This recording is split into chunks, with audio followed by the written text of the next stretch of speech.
জানি। সাম্প্রদায়িক সম্প্রীতি এটা রাজ্যে খুবই দরকার। এই দেশটা আমাদের সবার, নানা ভাষা, নানা মত, নানা পরিধান।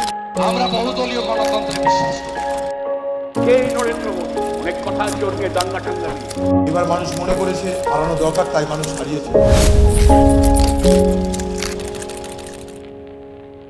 ষড়যন্ত্রের এই পর্বে আপনাদের এমন একজনের কথা বলবো যার বিরুদ্ধে ইরাক ও আফগানিস্তানে হওয়া সংঘাত সংক্রান্ত সামরিক গোপন তথ্য ফাঁসের অভিযোগ রয়েছে। ওই সংঘাতে আবার নেতৃত্ব দিয়েছিল কিন্তু আমেরিকা। উইকিলিক্সের তরফে প্রকাশিত ফাইলগুলির মধ্যে বাগদাদে আমেরিকান বাহিনীর দ্বারা 2007 সালে অ্যাপাচি হেলিকপ্টার হামলার একটি ভিডিও সামনে আনা হয়, যাতে রয়টার্সের 2 সাংবাদিক সহ 11 জনের মৃত্যু হয়। আমেরিকার গোপন তথ্য ফাঁস ও চরবৃত্তির অভিযোগে সেদেশে এই ব্যক্তিকে অপরাধী ঘোষণাও করা হয়। যার কথা বলছি তার বিরুদ্ধে 18টি চার্জ রয়েছে। এর পাশাপাশি তার বিরুদ্ধে মহিলাদের সঙ্গে নোংরামি করারও অভিযোগ রয়েছে। আমি বলছি জুলিয়ান অ্যাসাঞ্জের কথা। আর আজকের এই এপিসোডে আপনাদের সঙ্গে রয়েছি আমি অহনা।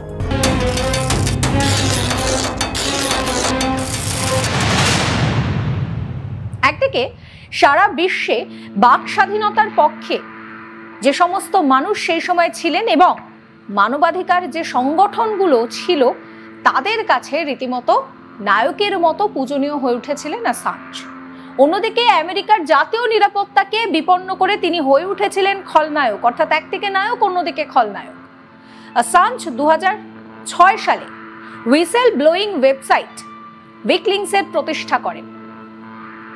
2010 সালে তার সংস্থা সারা বিশ্বের বহু বার্তা ফাঁস করে দেওয়ায় রীতিমতন আন্তর্জাতিক মহলে ব্যাপক সাড়া পড়ে যায়। সেই সময় আমেরিকান সরকারের বহু গোপন বার্তাও ফাঁস করে দেওয়ায় আমেরিকার একেবারে রোষের মুখে পড়েন অ্যাসাঞ্জ। 2010 সালেই মহিলার সঙ্গে নোংরামির অভিযোগ ওঠায় অ্যাসাঞ্জের বিরুদ্ধে গ্রেফতারি পরোয়ানা জারি করে সুইডেন সরকার। যদিও সেই অভিযোগ অস্বীকার করে অ্যাসাঞ্জ পাল্টা দাবি করেন যে আমেরিকান সরকারের একাধিক গোপন বার্তা ফাঁস করে দেওয়ার জন্যই তিনি এই চক্রান্তের শিকার হয়েছেন। 2007 সালে ইরাকে একটি আমেরিকান হেলিকপ্টার সেটি আগুনে পুড়ে বেসামরিক নাগরিকদের নিহত হওয়ার একটি ভিডিও তিনি সামনে এনেছিলেন, তিনি প্রকাশ করেছিলেন। নিহতদের মধ্যে রয়টার্স সংবাদ সংস্থা তার 2 সাংবাদিক ছিলেন। এই সমস্ত কারণেই তিনি আমেরিকার রীতিমতন চক্ষুশূল হয়ে ওঠেন এবং সুইডেন থেকে তাকে আমেরিকায় নিয়ে যাওয়া হতে পারে বলেও তিনি আশঙ্কা প্রকাশ করেন। শেষমেশ লন্ডন পুলিশের কাছে আত্মসমর্পণও করেন অ্যাসাঞ্জ, কিন্তু জামিন পাওয়ার পর উধাও হয়ে যান তিনি। দুটো বছর আত্মগোপন করে থাকার পরে অবশেষে 2012 সালে তিনি কিন্তু পুনর্বাসন পান, রাজনৈতিক পুনর্বাসন পেয়েছিলেন। তাও আবার কোথা থেকে পেয়েছিলেন, কার কাছে পেয়েছিলেন? ইকুয়েডরের কাছে এই রাজনৈতিক পুনর্বাসন পেয়েছিলেন। শুধু তাই নয়, তিনি কিন্তু একটি কূটনৈতিক রক্ষা কবচও সে সময় পেয়েছিলেন। তারপর থেকেই লন্ডনে ইকুয়েডরের দূতাবাসে সেখানেই ছিলেন অ্যাসাঞ্জ। অবশেষে ইকুয়েডরে তার নাগরিকত্বের মেয়াদ যখন ফুরোয় 2019 সালে তাকে গ্রেফতার করে জেলে ভরে ব্রিটিশ পুলিশ। শুরু হয় তাকে আমেরিকায় প্রত্যর্পণের প্রক্রিয়া, কিন্তু লন্ডনের উচ্চ আদালত বেলমার্শ কারাগারে থেকেই ব্রিটেনের আদালতে প্রত্যর্পণের বিরুদ্ধে আইনি লড়াই শুরু করে দেন অ্যাসাঞ্জ। 2010 সালে আফগানিস্তান এবং ইরাকে আমেরিকার সেনা অভিযান সংক্রান্ত 5 লক্ষ গোপন ফাইল তা ফাঁস করে দিয়েছিলেন জুলিয়ান অ্যাসাঞ্জ। আমেরিকান সরকারের কম্পিউটার হ্যাক করে ওই গোপন নথি প্রকাশ্যে আনার অভিযোগ রয়েছে অ্যাসাঞ্জের বিরুদ্ধে। এই কেসে অ্যাসাঞ্জের বিরুদ্ধে 18টি চার্জ রয়েছে। এই নথি প্রকাশের জন্য অ্যাসাঞ্জকে আমেরিকার বিচার ব্যবস্থার মুখোমুখি করতে মরিয়া ছিল আমেরিকা এবং ব্রিটেন, এই 2 দেশই। কিন্তু 2021 সালে লন্ডনে ওল্ড বেইলি কোর্টে নির্দেশ দেওয়া হয় যে আমেরিকায় প্রত্যর্পণ করা যাবে না অ্যাসাঞ্জকে। সেই সময় দাঁড়িয়ে কিছুটা হলেও স্বস্তির নিঃশ্বাস ফেলেছিলেন অ্যাসাঞ্জ, কিন্তু শেষমেশ দানটা উল্টে যায়। 2022 সালের জুন মাসে তার প্রত্যর্পণের অনুমোদন দেয় ব্রিটিশ সরকার। একটানা 14 বছর ধরে টানাপোড়েনের পর অ্যাসাঞ্জের আমেরিকায় ফেরা, সেই সময় দাঁড়িয়ে ধরে নেওয়া হলো যে এবার কিন্তু ফেরা হচ্ছে, তবে প্রত্যর্পণ নয়, আত্মসমর্পণের কারণেই ফেরেন তিনি। আমেরিকান সেনাবাহিনীর তৎকালীন ইন্টেলিজেন্স অ্যানালিস্ট চেলসি ম্যানিং এর হাত ধরে ইরাক আফগানিস্তান যুদ্ধের চাঞ্চল্যকর নথি পেয়েছিলেন জুলিয়ান অ্যাসাঞ্জ। পরবর্তীতে তিনি কিন্তু তা সারা দুনিয়ার কাছে ফাঁস করে দেন। অ্যাসাঞ্জকে গ্রেফতার করার কিছুদিন আগেই এর বিরুদ্ধে সাক্ষ্য দিতে অস্বীকার করায় চেলসি ম্যানিংকে জেলে পর্যন্ত পাঠানো হয়। এরপর থেকেই বারবার অ্যাসাঞ্জের নিরাপত্তা এবং তার গ্রেফতার হওয়া নিয়ে আশঙ্কা সামনে আসছিল। যেটা জানা যাচ্ছে যে যথেষ্ট প্রমাণ হাতে পেয়েই কিন্তু এই দাবি করা হয়েছিল। এখন দেখা যাচ্ছে যে তাদের আশঙ্কা অমূলক ছিল না এবং সত্যি তা প্রমাণিতও হয়।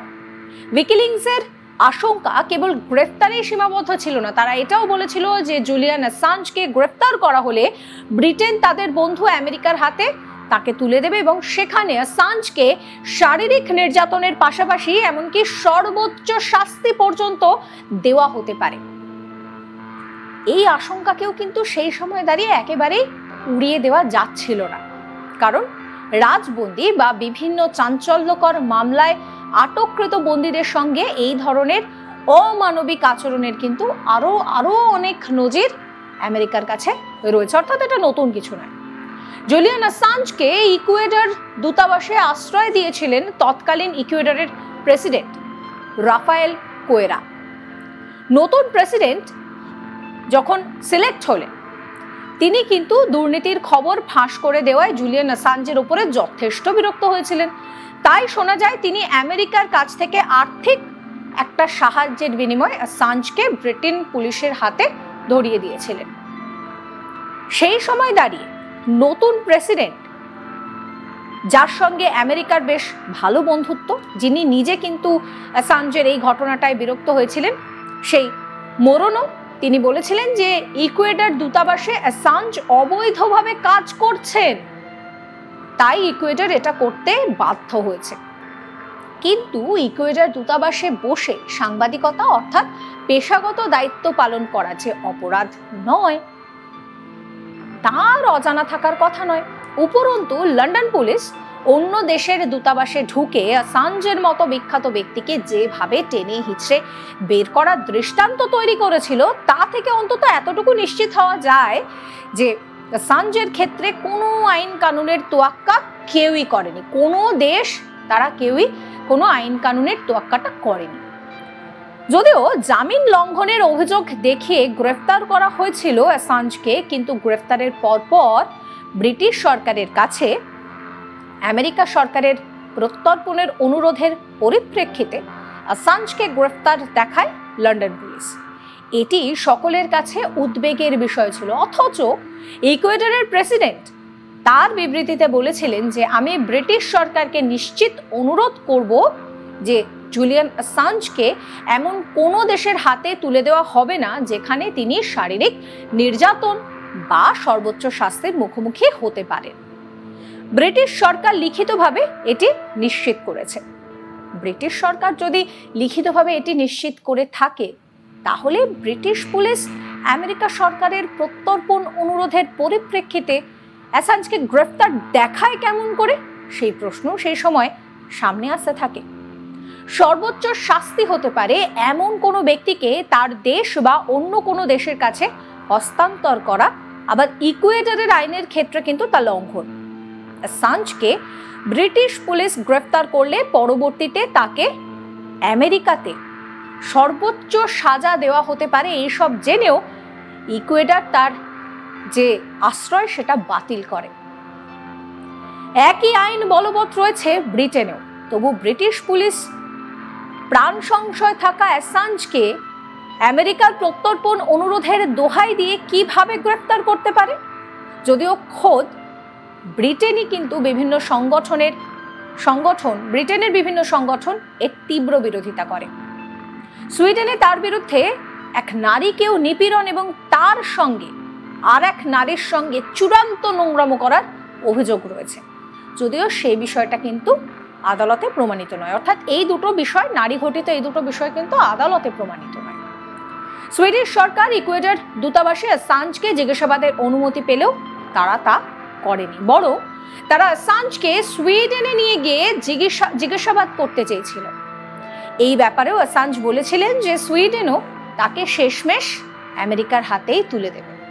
তবে উল্লেখ করার মতন যে বিষয়টা হচ্ছে যে নিপীড়নের অভিযোগ করা নারীরা তারা কিন্তু চাননি যে অ্যাসাঞ্জকে আমেরিকার হাতে তুলে দেওয়া হোক, অর্থাৎ আমেরিকায় তাকে প্রত্যর্পণ করা হোক। বিভিন্ন নারীবাদী সংগঠন যারা নারী নিপীড়নের ইস্যুতে অ্যাসাঞ্জকে বিচারের মুখোমুখি করার পক্ষে ছিলেন, তারাও অ্যাসাঞ্জকে আমেরিকায় প্রত্যর্পণের বিরোধিতা করেছেন। জুলিয়ান অ্যাসাঞ্জ তিনি এমন একজন ব্যক্তি যার সঙ্গে কন্ট্রোভার্সি জড়িয়ে রয়েছে। তিনি পেশায় একজন সাংবাদিক, তবে সাংবাদিকতার এক অনন্য দৃষ্টান্ত তৈরি করেন তিনি। কেবল সংবাদ সংগ্রহ করেই তিনি যে ক্ষান্ত থেকেছেন তা নয়, সংবাদ প্রমাণে কতটা যে গুরুত্ব রয়েছে তা তিনি ঠাড়ে ঠোড়ে বুঝিয়ে দিয়েছেন। তিনি যে খবর কভার করেছেন তার যথাযথ প্রমাণ দিয়েছেন। পৃথিবীর সমস্ত বিগ ব্রাদারদের তাই চক্ষুশূল হয়ে উঠেছিলেন জুলিয়ান অ্যাসাঞ্জ অনেক আগে। পরাশক্তিগুলোর ক্ষমতা ব্যবহারের যে কদর্য রূপ তা চোখে আঙুল দিয়ে দেখিয়ে দিয়েছিলেন জুলিয়ান অ্যাসাঞ্জ এবং তার সংগঠন। তাই তো তিনি বহু মানুষের চোখে রীতিমতন আতঙ্কের কারণ হয়ে দাঁড়িয়েছিলেন। সেই মুহূর্তে দাঁড়িয়ে আমেরিকা কিন্তু একেবারে প্রচুর কাঠখড় পুড়িয়েছিল অ্যাসাঞ্জকে হাতের মুঠোয় পেতে। তারা খরচ করেছিল প্রচুর টাকা, যে কোনো মূল্যে অ্যাসাঞ্জকে তাদের হাতের মুঠোয় চাই। তাই আন্তর্জাতিক আইন লঙ্ঘন হলে হবে, তবু অ্যাসাঞ্জকে চিরস্তরে স্তব্ধ করে দেওয়া চাই, সেটাই যেন আমেরিকার কাছে একটা বড় কারণ হয়ে দাঁড়িয়েছিল। এই জুলিয়ান অ্যাসাঞ্জ তিনি এমন একজন ব্যক্তি যিনি কিন্তু প্রত্যেকটা মুহূর্তে যা খবর সংগ্রহ করেছেন তার তিনি প্রমাণ দিয়েছেন। সেই বিষয়টাকেই আমেরিকা খুব একটা ভালো চোখে দেখেনি, এবং আমেরিকা সেটা ভালো চোখে না দেখার জন্যেই কিন্তু যেটা দেখা গেল যে আমেরিকা হাত ধুয়ে অ্যাসাঞ্জকে ফেরত পাওয়ার চেষ্টা করেছিল। তবে অবশেষে অ্যাসাঞ্জ কিন্তু এই সমস্ত অভিযোগের থেকে নিজেকে মুক্ত করতে সক্ষম হয়। আর কি অদ্ভুত একটা বিষয় দেখুন, যে নারীরা তার বিরুদ্ধে এই ধরনের অভিযোগ করেছিল, সেই নারীরাও কিন্তু কখনোই চায়নি যে অ্যাসাঞ্জকে ফিরিয়ে দেওয়া হোক আমেরিকার হাতে। ভাবতে পারছেন এই যে পুরো ঘটনা, যে বিষয়টা নিয়ে এত উত্তাল হয় আমেরিকা, এই দুর্ঘটনার সমস্ত ছবি ফাঁস করেছিলেন অ্যাসাঞ্জ। আমেরিকার গোপন তথ্য ফাঁস এবং চরবৃত্তির অভিযোগে তাকে অপরাধী ঘোষণা করা হয়। 18টি চার্জ রয়েছে তার বিরুদ্ধে।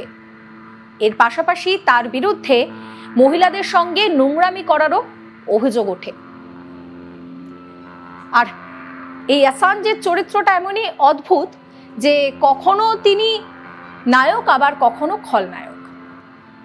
সারা বিশ্বে বাক স্বাধীনতার পক্ষ নেওয়া মানুষের কাছে এবং মানবাধিকার সংগঠনগুলির কাছে তিনি নায়কের মতন পূজিত হয়েছিলেন, আবার অন্যদিকে আমেরিকা, ব্রিটেন এই সমস্ত দেশের কাছে তিনি হয়ে উঠেছিলেন খলনায়ক। আজকের এই এপিসোড আপনাদের কেমন লাগলো অবশ্যই কমেন্ট করে জানাবেন। কমেন্ট সেকশন খোলা রয়েছে আপনাদের জন্য। আর এই রকম সমস্ত কন্টেন্টের পাশাপাশি দেশ দুনিয়া বা রাজ্য রাজনীতির খবরের আপডেট জানার জন্য নজর রাখবেন আজ তাক বাংলায়। চ্যানেলটিকে সাবস্ক্রাইব করবেন, নোটিফিকেশন পেতে বেল আইকনে ক্লিক করবেন। আমরা হোয়াটসঅ্যাপেও রয়েছি, তাই ফলো করতে ভুলবেন না আজ তাক বাংলার হোয়াটসঅ্যাপ চ্যানেলও। हमारी नीति हमेशा दोस्ती की रही। সাম্প্রদায়িক সম্প্রীতি এটা রাজ্যে খুবই দরকার। এই দেশটা আমাদের সবার, নানা ভাষা, নানা মত, নানা পরিধান। আমরা বহুদলীয় গণতন্ত্রে বিশ্বাস করি। সেই নরেন্দ্র মোদী অনেক কথা জড়িয়ে দাঙ্গা ঠাঙ্গা দিয়ে এবার মানুষ মনে করেছে হারানো দরকার, তাই মানুষ হারিয়েছে।